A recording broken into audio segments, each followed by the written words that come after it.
Imagine getting credit cards, opening bank accounts, hell, even being approved for mortgages for people who don't even exist. Think it's impossible? Today I'm going to explain how it's done.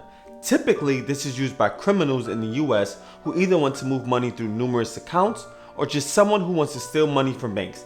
Either way, it's nuts how it works, and I'm going to explain how you could do it.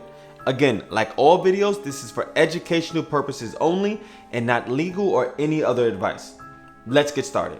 First, let's start with what it's actually called. There are actually two types.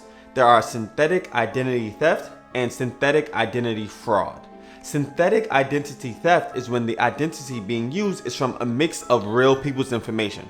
For example, one person's social security number, a second person's name, and the third person's date of birth. Synthetic identity fraud is when the criminal uses completely fake information to create a person. This includes social security number, date of birth, name, everything. Synthetic identity fraud is harder to accomplish as you have to create everything about the person. Criminal organizations that pull this off often have someone on the inside of either a bank or a governmental agency that can create needed documents. This is the less common route chosen by criminals because it's much harder to do. So for the purposes of this video, we're just going to focus on synthetic identity theft because that's the more common criminal path. This is easily the one people need to be most concerned with because of the people that are actually targeted. There are two groups of people that are typically victims of this type of identity theft. The first is people who have died. Deceased people are great targets because they aren't actively checking their credit report or applying for new lines of credit. Those social security numbers are perfect, especially because the goal isn't to take everything about the person, but rather just one identifying information from a few people. Often soldiers are targeted because sometimes it's easier to get their information. The second prime candidate for this type of identity theft is children. Why? Think about it. If you use a child's social security number, that SSN has no credit history, which means no good credit, but also no bad credit. No bankruptcies, no collections, missed payments, nothing. And before you say that banks want you to have credit in order to give you more credit, that's not true, and I'll go into it in a few. And if you want to know just how appealing a child's social security number is, a recent study by Carnegie Mellon's SciLab showed that an SSN belonging to a child is 51 times more likely to be used in a synthetic identity theft than one from an adult. 51 times. And criminals have three options of using these identities to rack up hundreds of thousands of dollars in credit card charges in a very short time. The first option is applying for a line of credit.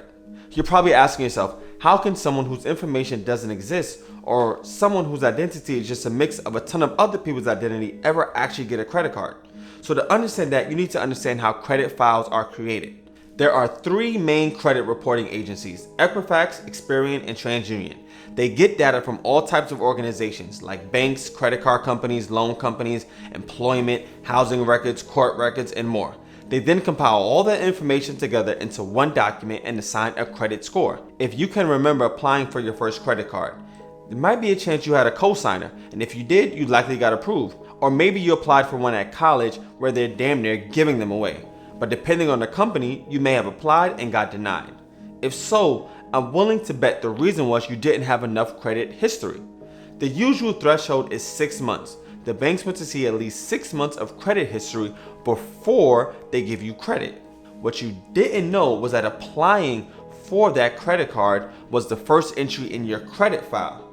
These credit agencies will send to the banks your credit file, or lack thereof, and let them decide whether to extend you credit.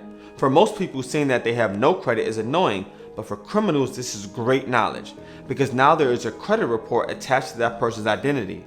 The criminal then waits around 6 months or so and applies for a new credit card, but this time it's different. This time there is a credit report on file, and the credit agencies will return that file to the bank. At this point, there's a good chance the bank or company will give the applicant a credit card.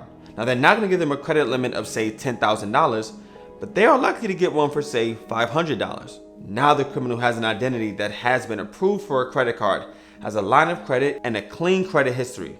Smart criminals will use the card and pay the bill on time, usually in full for the first 6 months. The bank reports this to the credit agency, and their credit score goes up. Once this happens, it's off to the races, at least for the criminal. They have good credit history and will be approved for larger credit lines and will end up having anywhere from 5 to 10 open credit lines at a time. Then they cash in all at once, maxing out the cards within 30 days. Now the second option criminals use is the authorized user / trade lines. Authorized users are offered by almost every credit card out there. As the owner of the card, you can add anyone you want to your card as an authorized user. This really only works when the person who has the credit card has a credit card line that is old and has excellent payment history. Something like a 15-plus-year-old credit card that has a limit of $50,000, never missed a payment, and has a balance that is, say, $5,000 or lower.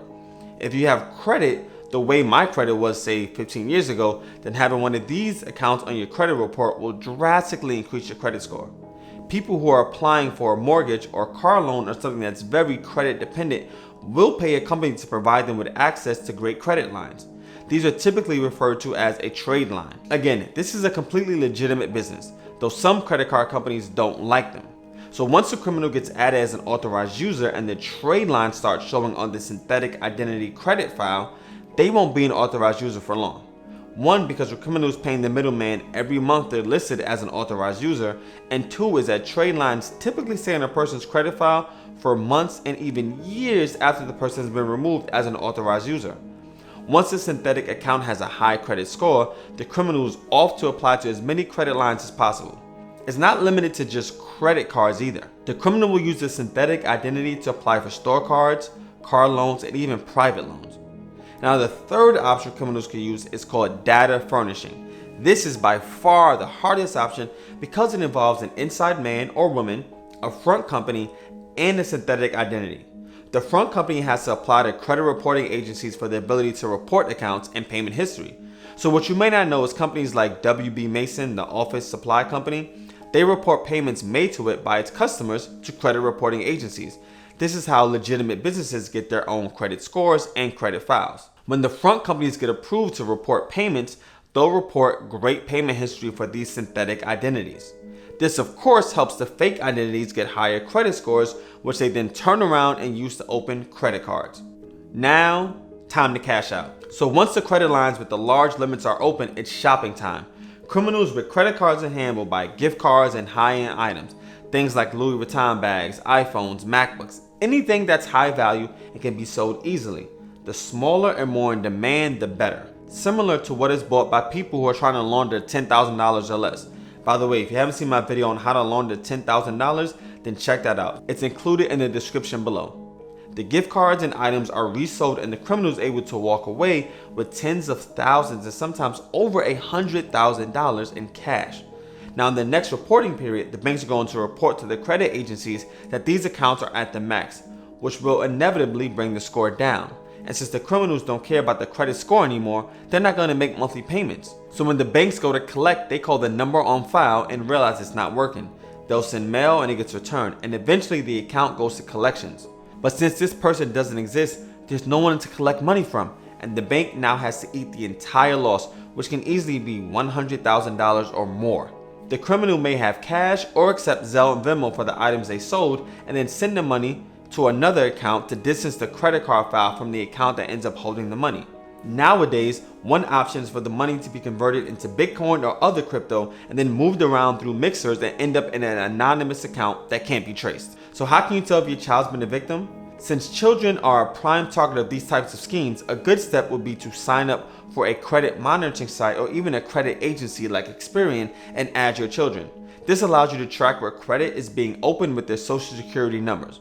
Another hint would be getting a credit denial letter in the mail addressed to your child. If you get one, you need to call the company and state that no credit was applied. Afterwards, I'd recommend signing up for Equifax or Experian or TransUnion and lock their credit file.